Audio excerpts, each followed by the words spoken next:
Assalamualaikum warahmatullahi wabarakatuh. Saya Sonia Agustina dari kelas 2C Universitas Maliku Saleh jurusan Psikologi. Nah, di sini saya akan menjelaskan hasil kerja saya, yaitu mengenai memori jangka pendek. Nah, di sini telah ada peta konsep atau mind mapping dari memori jangka pendek atau STM. Nah, baiklah, saya akan mulai menjelaskannya. Nah, hampir setiap aktivitas manusia selalu melibatkan aspek ingatan. Oleh sebab itu, ingatan menjadi sesuatu yang sangat penting di dalam proses kognitif manusia. Ada model-model memori ganda. Yang pertama itu dari James, berkembang pada akhir tahun 1800-an. Ketika James membedakan memori langsung atau primer memory atau memori primer dan memori tidak langsung atau memori. Dan yang kedua ada Wolff and Norman, mengembangkan model James dengan mengkuantifikasikan karakteristik memori primer. Dan yang terakhir ada Atkinson dan Shifrin. Nah, mereka ini meminjam model Wolff and Norman lalu mengendalikan adanya lebih banyak subsystem dalam STM. Selanjutnya kita akan membahas STM. Apakah itu STM? STM itu merupakan short term memory atau memori jangka pendek, merupakan suatu proses penyimpanan memori sementara. Artinya, informasi yang disimpan dipertahankan selama informasi tersebut masih dibutuhkan. Nah, contohnya ini seperti nomor telepon. Nah, selanjutnya, kapasitas STM itu terbatas hanya pada 7 item saja. Jumlah informasi yang disimpan dalam STM adalah relatif kecil. Nah, buktinya ini dikemukakan oleh Sir William Hamilton pada tahun 1800 atau dalam nilai 1956. Nah, dia ini bicara kan, apabila Anda melempar segenggam kelereng ke lantai, maka Anda akan menemui kesulitan untuk mengamati lebih dari 6. Berarti paling banyak itu hanya 7 item saja. Nah, namun kepadatan atau jumlah informasi per item dapat ditingkatkan dengan chunking. Apa itu chunking? Chunking merupakan penggabungan sejumlah huruf menjadi kata-kata yang bermakna. Chunking atau strategi penataan memori yang baik, yakni dengan mengelompokkan informasi menjadi unit-unit. Chunking dilakukan dengan membuat sejumlah besar informasi menjadi lebih mudah dikelola dan lebih bermakna. Kemampuan STM menangani informasi dalam jumlah besar diperlancar oleh kemampuan kita melakukan chunking. Nah, contoh metode chunking ini, misalnya kita mengucapkan Meiji Kuhi Biniu, merupakan dari warna merah, jingga, kuning, hijau, biru, nila, dan ungu. Nah, ini mengandung 7 warna atau 7 item. Hal ini senada dengan pernyataan Mailer mengenai kapasitas memproses info sebanyak 7 unit. Nah, contoh selanjutnya itu jika kita diberi stimuli beberapa huruf. Misalnya itu huruf E, L, B, I, R, T, O.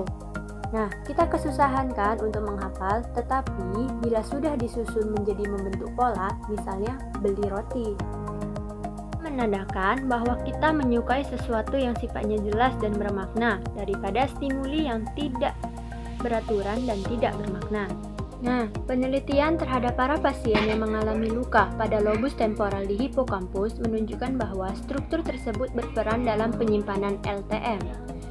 STM mempunyai hubungan dengan hipokampus. Di hipokampuslah informasi disimpan sementara sebelum dilanjutkan ke korteks cerebral. Ketika proses STM terjadi, pengkodean dari informasi yang ditangkap setidaknya ada 3 penyandian. Yang pertama penyandian auditori, visual, dan yang terakhir adalah semantik. Nah, yang pertama itu ada penyandian auditori atau sandi auditori terkait dengan indera pendengaran, meskipun informasi atau stimulus yang diterimanya berbentuk lain, misalnya visual. Nah, contohnya itu seperti seorang baru saja menerima informasi atau nomor telepon. Nah, nomor telepon yang diperlukan dari operator. Nah, ini kan secara auditori, atau membacanya sendiri nomor telepon dari buku teleponnya. Nah, kalau yang ini dia secara visual dan bermaksud menghubungi nomor tersebut. Selain dengan mencatat nomor tersebut dan membacanya kembali, seorang dapat menyandikannya dengan cara berulang-ulang dalam hati sampai ia selesai menekan tombol nomor telepon. Dalam hal ini, ia mempresentasikan nomor-nomor tersebut secara auditoris dalam memori jangka pendeknya atau STM-nya. Kedua, ada penyandian visual. Pemrosesan informasi menurut Solso dan Ponsner adalah STM dicapai melalui suatu bentuk pemrosesan paralel.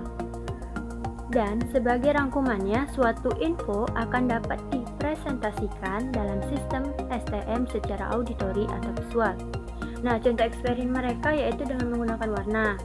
Karena menurut mereka, warna dapat direpresentasikan secara fisik atau visual. Contohnya yaitu warna merah. Nah, yang ketiga itu ada penyandian semantik. Nah, merupakan penyandian yang berhubungan dengan makna atau dalam kata lain berkaitan dengan informasi yang bermakna. Nah, pertanyaannya adalah apakah secara semantik informasi dapat direpresentasikan dalam STM? Para peneliti bidang ini melakukan eksperimen berdasarkan PI, yaitu fenomena ketika kemampuan mengingat dihambat oleh adanya hubungan semantik antara daftar yang sedang diingat dengan daftar sebelumnya. Misalnya nih, kita mengingat daftar buah. Pada daftar kedua, kita juga diberikan daftar buah, maka proses mengingat kita semakin menurun. Inilah yang mengidentifikasi informasi semantik sedang diproses di STM, karena informasi tersebut saling mengganggu dengan informasi daftar selanjutnya. Akan tetapi, jika diberikan daftar lainnya, proses mengingat kita naik seperti dalam penelitian Witness. Pengambilan STM dalam kecepatan tinggi tampaknya bekerja secara menyeluruh, alih-alih bekerja secara self-terminating atau bekerja apabila telah menemukan informasi yang diperlukan. Nah, memori tampaknya disimpan secara lokal atau di tempat tertentu dan secara general atau tidak ada tempat terkhusus untuk memori.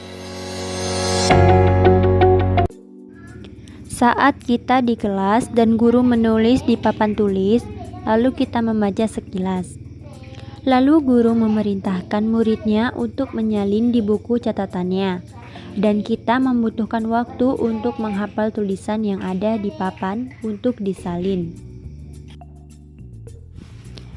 Setelah selesai menyalin catatan bagian atas, biasanya kita akan melupakan dan akan terfokus pada tulisan di bawahnya.